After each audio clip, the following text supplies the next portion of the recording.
अरहन्ताणं नमो अरहन्ताणं नमो अरहन्ताणं। परिस्थिति है, चेतना नहीं है। व्यक्तित्व की कोई व्याख्या नहीं हो सकती। परिस्थिति है, चेतना नहीं है। चेतना है और परिस्थिति नहीं है, व्यक्तित्व की व्याख्या नहीं हो सकती।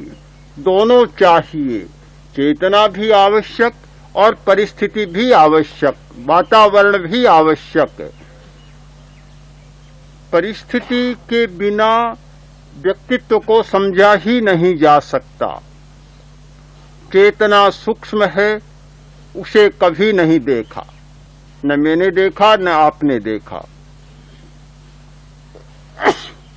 चेतना की व्याख्या हम करते हैं, पर चेतना को कभी देखा नहीं है। परिस्थिति को देखा है। परिस्थिति स्थूल है, चेतना सूक्ष्म है। परिस्थिति को पकड़ा जा सकता है, चेतना को नहीं पकड़ा जा सकता। पर दोनों के योग के बिना हमारे व्यक्तित्व की व्याख्या नहीं हो सकती। परिवेश का अध्ययन करने वाले वैज्ञानिकों ने 3 निष्कर्ष प्रस्तुत किए। पहला निष्कर्ष है कि बच्चा जब गर्भ में आता है तब से ही प्रभाव पड़ना शुरू हो जाता है। दूसरा, वह जन्म लेता है, जैसे जैसे बढ़ता है, अवस्था जैसे जैसे बढ़ती है, वैसे वैसे प्रभाव और ज्यादा गहरा घना होता चला जाता है। तीसरा निष्कर्ष कि एक ही वंश के 2 शिशु भिन्न भिन्न वातावरण में पाले जाते हैं तो उनके व्यवहार में भी भिन्नता आ जाती है। आपने कहानी सुनी होगी, एक राजा जंगल की सैर कर रहा था। कुछ आगे बढ़ा, चोर पल्ली आ गई, जहां चोर, डकैत, लुटेरे रहते थे। राजा जैसे ही चोर पल्ली के आगे से गुजरने लगा, एक घर के सामने एक पिंजरा टंका हुआ था। उस पिंजरे में बैठा था तोता। जैसे ही तोते ने राजा को देखा और बोल पड़ा, राही जा रहा है, पथिक जा रहा है, जल्दी आओ, लूटो लूटो, जा रहा है जा रहा है। राजा ने सुना, थोड़ा घबराया भी। चोरों की पल्ली थी, डकैतों की बस्ती थी। घबराया, सहमा और ध्यान से देखा, आगे चला गया और आगे गया तो एक आश्रम आया। आश्रम के सिंह द्वार पर पिंजरा टंका था और उसमें भी एक तोता बैठा हुआ था। तोते ने जैसे ही राजा को देखा, तोता बोल उठा, स्वागतम स्वागतम स्वागतम सुस्वागतम। राजा ने ध्यान से देखा और खड़ा रह गया। राजा बोला, भाई तुम आदमी की भाषा बोलते हो, मुझे एक बात बताओ कि थोड़ी देर पहले मुझे एक सुआ मिला, उसने कहा कि पथिक जा रहा है, आओ आओ लूटो लूटो। और दूसरे तुम मिले जो कह रहे हो कि स्वागतम सुस्वागतम। ये इतना अंतर क्यों? एक ही जाति के हो तुम, इतना अंतर क्यों? वह बोला, महाराज क्षमा करें, एक जाति के नहीं, एक वंश के हैं, सगे भाई हैं। वह भी मेरा भाई है, सगे भाई हैं। माता पे का पिता पे को, एक ही माता है और एक ही पिता है, दोनों सगे भाई हैं। राजा को और आश्चर्य हुआ। राजा बोला, तब फिर इतना अंतर क्यों? उसने तो लूट खसोट की बात की और तुम मेरा स्वागत कर रहे हो।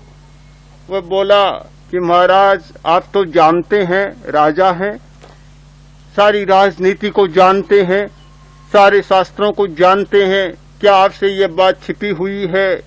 गवासीनांग वै सबच शृणोति अहम तु राजन मुनिपुंगवानाम प्रत्यक्षमेतद्भवतापि दृष्टम संसर्गजा दोष गुणा भवन्ति। महाराज, वे मांसाहारी, मांस खाने वाले चोरों और डकैतों के संपर्क में रहता है, उनके संसर्ग में रहता है, उनके वातावरण में रहता है, और मैं इन ऋषि मुनियों के संसर्ग में रहता हूँ। आज तो महाराज वह पढ़ा हुआ सिद्धांत आपने अपनी आंखों से देख लिया, स्पष्ट हो गया कि संसर्गजा दोष गुणा भवन्ति। वातावरण के कारण आदमी में दोष भी आते हैं और वातावरण के कारण आदमी में गुण भी पैदा होते हैं। गुण और अवगुण ये दोनों संसर्ग के कारण आते हैं, वातावरण के कारण आते हैं। एक इस प्रकार का वातावरण होता है, उसमें बच्चा पलता है तो बहुत अच्छा हो जाता है, और एक इस प्रकार का वातावरण होता है कि अच्छा बच्चा भी बिगड़ जाता है और बुरा बन जाता है। वातावरण का बहुत गहरा प्रभाव होता है। जो माता और पिता समझदार होते हैं, चिंतनशील होते हैं, वे अपने बच्चों को शुरू से ही ऐसे अच्छे वातावरण में रखते हैं जिससे बच्चों में अच्छाइयाँ जाग जाएं, गुण जागें, बुराइयां दूर हो। और जो माता पिता अपने बच्चों की उपेक्षा करते हैं, उनके प्रति ध्यान नहीं देते, इस सच्चाई को नहीं जानते कि बच्चा अच्छा कैसे बन सकता है, ऐसे वातावरण में बच्चों को रखते हैं कि बच्चे बिगड़ जाते हैं। आपने स्वयं देखा होगा कि 2-4 वर्ष के बच्चे ऐसी भद्दी गालियां देने लग जाते हैं जिसकी कल्पना ही नहीं की जा सकती। छोटा सा बच्चा ऐसी भद्दी गाली दे रहा था तो उससे किसी ने पूछ लिया, अरे इतना छोटा बच्चा और इतनी भद्दी गाली, ये कैसे? पिता ने कहा, क्या करूं,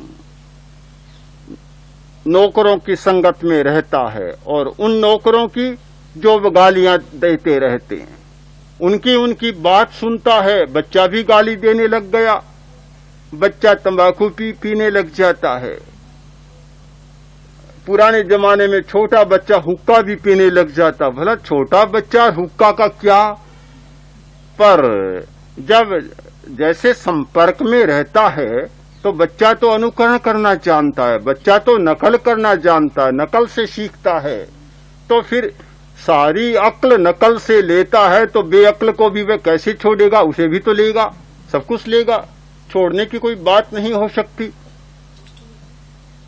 एक ही वंश परंपरा के शिशु भिन्न भिन्न वातावरण में भिन्न भिन्न प्रकार के बन जाते हैं, और इतनी भिन्नता मालूम पड़ती है, ऐसा नहीं लगता कि ये सगे भाई है। राजा ने कब कल्पना की होगी कि ये दोनों सगे भाई हैं? सोचा ही नहीं होगा कि जो लूट खसोट की बात करने वाला सुआ और स्वागतम करने वाला सुआ सगे भाई हो सकते हैं, ये कल्पना नहीं की होगी। पर दोनों को भिन्न वातावरण मिला, दोनों भिन्न प्रकार के बन गए। एक चोरी के मानस का बन गया और दूसरा स्वागत के मानस का बन गया। ये परिवेश के 3 निष्कर्ष परिवेश के अध्ययन से प्राप्त हुए। हमारे सामने 3 प्रकार के परिवेश होते हैं, 3 प्रकार की परिस्थितियां होती है। एक बाहरी परिवेश, एक अंतर का परिवेश और एक अंतरतम का परिवेश। पूरे व्यक्तित्व की व्याख्या करने के लिए हमें तीनों परिवेशों का अध्ययन करना होगा। इनके बिना हमारे व्यक्तित्व की, हमारे आचरण की, हमारे व्यवहार की व्याख्या नहीं की जा सकती। एक बाहर का जो सामाजिक, भौतिक, भौगोलिक वातावरण होता है, सामाजिक परिस्थिति जिस प्रकार की होती है, आदमी वैसा ही ढलता चला जाता है। जिस प्रकार की भौतिक परिस्थिति और जिस प्रकार की भौगोलिक परिस्थिति, व्यक्तित्व वैसा ही बनता चला जाता है। दूसरा होता है अंतर का वातावरण, जो शरीर के भीतर में काम कर रहा है, शरीर के बाहर से नहीं। भीतर और अंतर, इन बाहर और भीतर के बीच में एक सीमा करता है हमारा शरीर, जो इस शरीर की त्वचा से बाहर का संवेदन होता है, बाहर का अनुभव होता है, बाहर का वस्तु जगत होता है, वह हमारा बाहरी वातावरण है। जो इस त्वचा के भीतर, त्वचा के संवेदन से लेकर और इस शरीर के भीतर होता है, वह अंतर का वातावरण है। और जो इस स्थूल शरीर की सीमा से परे सूक्ष्म और सूक्ष्मतम शरीर का वातावरण है, वह हमारे अंतरतम का वातावरण है। जो आत्मवादी है, आत्मा में आस्था रखने वाला है, सूक्ष्म जगत में विश्वास करने वाला है, वह तीनों के संदर्भ में व्यक्तित्व की व्याख्या करेगा। जो नितांत भौतिकवादी है, आत्मा और सूक्ष्म जगत में विश्वास नहीं करता, उसे भी कम से कम दो परिवेश में तो व्यक्तित्व की व्याख्या करनी ही होती है। एक बाहर का वातावरण और दूसरा शरीर के भीतर का वातावरण।